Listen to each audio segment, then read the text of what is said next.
G'day and welcome. Let's take a moment together, shall we? We're going to embark on a rather special journey, a gentle flight above a city known for its relentless pace. Forget the hustle and the bustle for a while. We're invited to see New York City not from its crowded streets, but from the quiet expanse of the sky. From this vantage point, a different story unfolds.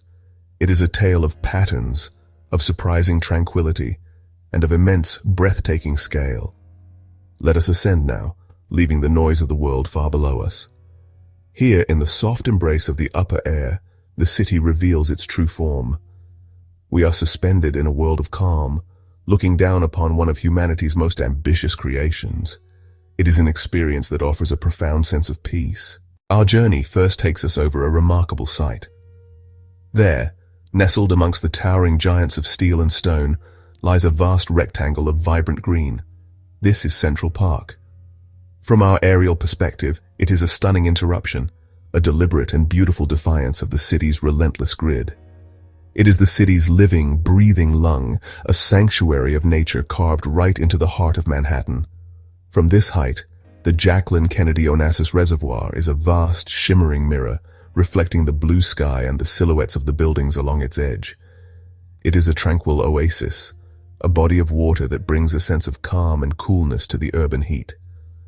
Looking closer, we can discern the intricate details that make this park so beloved.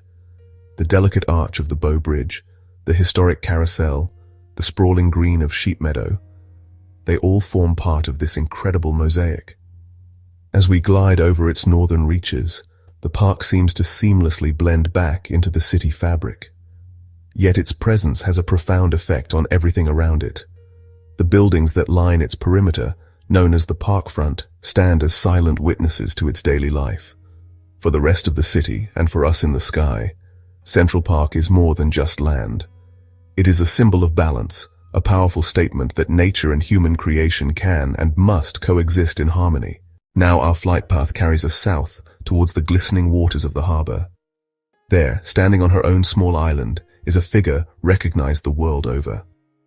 It is the Statue of Liberty.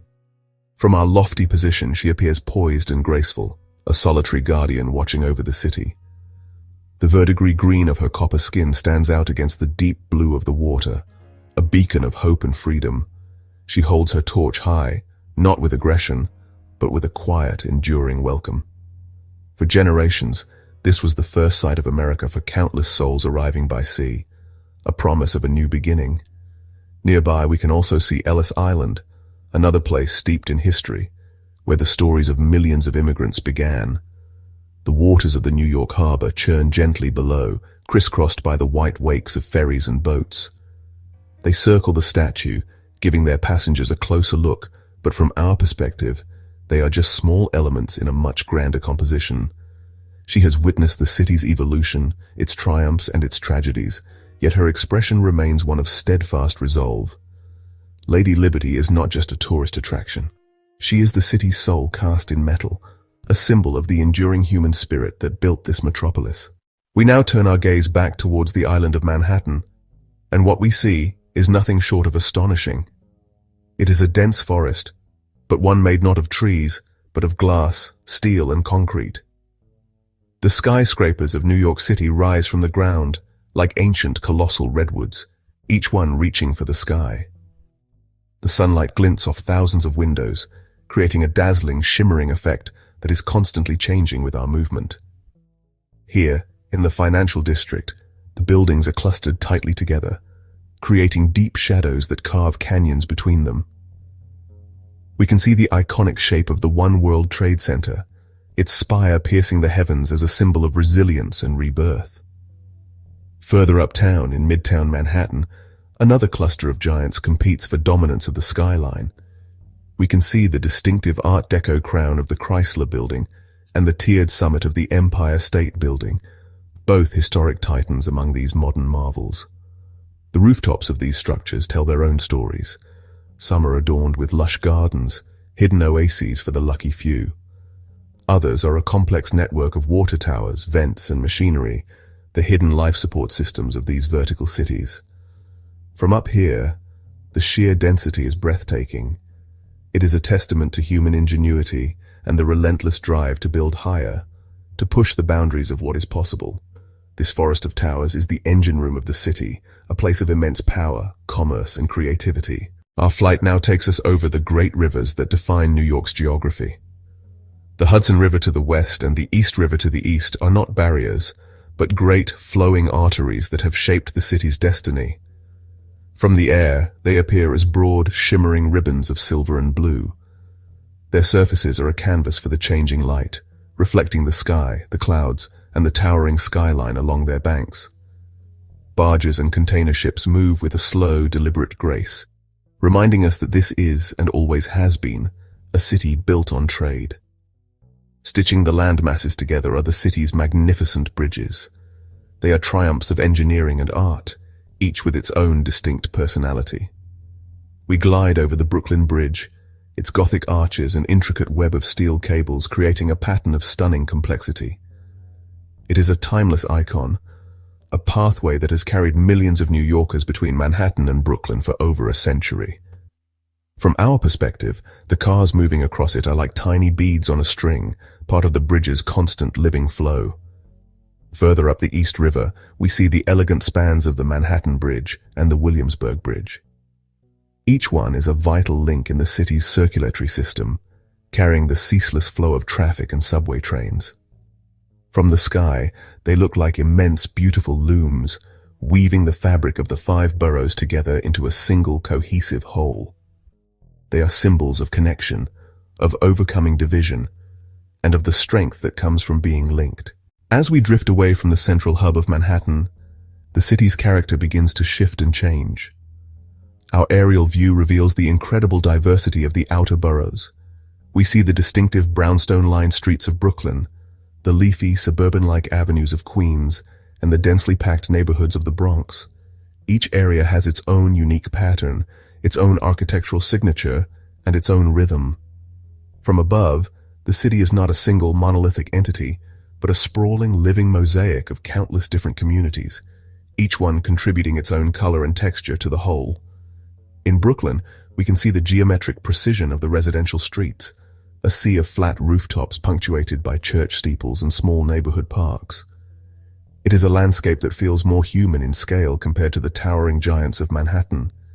In Queens, the pattern becomes even more varied, with single-family homes and gardens appearing between apartment complexes, a testament to its reputation as one of the most ethnically diverse urban areas in the world. The city's infrastructure is also laid bare from this perspective. We can trace the elevated subway lines as they snake through neighborhoods, their silver trains moving like metallic caterpillars along the tracks. We see the vast green spaces of parks like Prospect Park in Brooklyn or Flushing Meadows Corona Park in Queens, each one a vital community hub. This view provides a powerful sense of the city as a collection of villages, where the true heart of New York lies in these diverse and vibrant neighborhoods. Let us now zoom in a little closer, not to the level of the individual, but to the flow of the collective. From this intermediate altitude, we can observe the mesmerizing rhythm of the city's streets. The famous yellow cabs, the city buses, the delivery trucks, and the private cars all move in a complex, synchronized dance. They flow along the avenues and fill the intersections, pausing for red lights and surging forward on green. It is a constant, pulsing circulation, the lifeblood of the city's economy and its social life. What feels like chaotic, noisy traffic from the ground becomes a silent, coordinated ballet from above. The patterns of movement are fascinating to watch. We can see the tidal flow of rush hour, as streams of vehicles pour into the city center in the morning and ebb away in the evening. The avenues act as great rivers of traffic, while the cross streets are the smaller tributaries that feed them. Pedestrians, seen as tiny moving dots, swarm across the crosswalks in dense formations, a human current that flows in counterpoint to the vehicular one. There is an order to this chaos, an unwritten set of rules and a collective understanding that keeps this immense system from grinding to a complete halt. This perspective reveals the city's grid system in action. The right-angled turns, the one-way streets, the orderly progression of blocks, it all makes sense from up here. We can appreciate the foresight of the city planners who laid out this framework. creating a system that manages to contain and direct an incredible volume of movement. The grid is the city's skeleton, and the traffic and people are the life force that animates it. Even in this movement, there is a sense of peace. It is like watching a vast, intricate clockwork mechanism, with each gear and wheel playing its part in the larger function. This is the city at work, a display of its relentless energy and its perpetual motion. As our journey continues, the sun begins its slow descent towards the horizon. The light changes, and with it the entire character of the city. The harsh, direct sunlight of midday gives way to a soft golden glow that bathes the skyline in warmth. This is the golden hour, and from our aerial perch, it is a truly magical spectacle. The western faces of the skyscrapers are set ablaze with fiery orange and gold, while their eastern sides fall into cool, deep blue shadows. The city, which a moment ago was a landscape of concrete and steel, is transformed into a canvas of breathtaking color. The rivers become molten gold, perfectly reflecting the vibrant hues of the setting sun.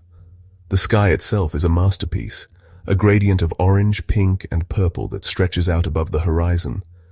The bridges, silhouetted against this spectacular backdrop, become even more dramatic and beautiful. This gentle, fading light seems to slow the city down, to wrap it in a soft, tranquil embrace. The frantic energy of the day begins to subside, replaced by a more contemplative and serene mood.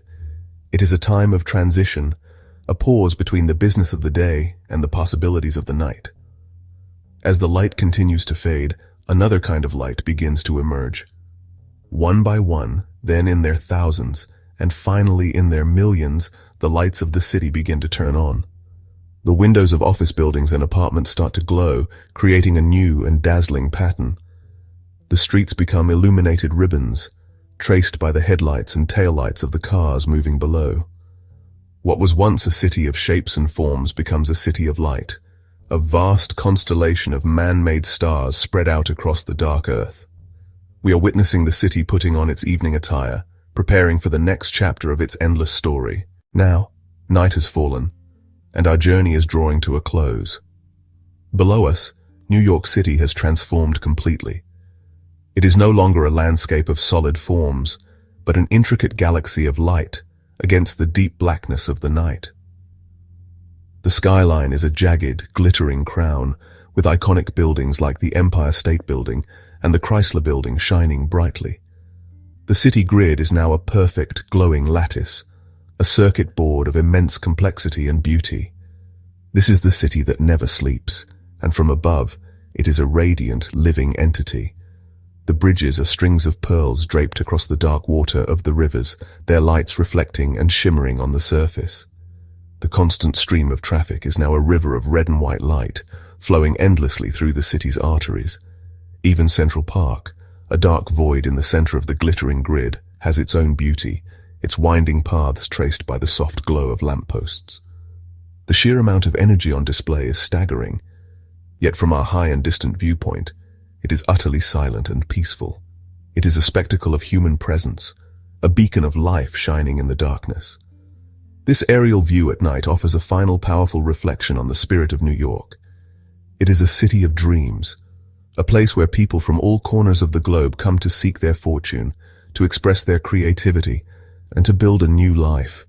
Each point of light below represents a story, a hope, a family, a dream.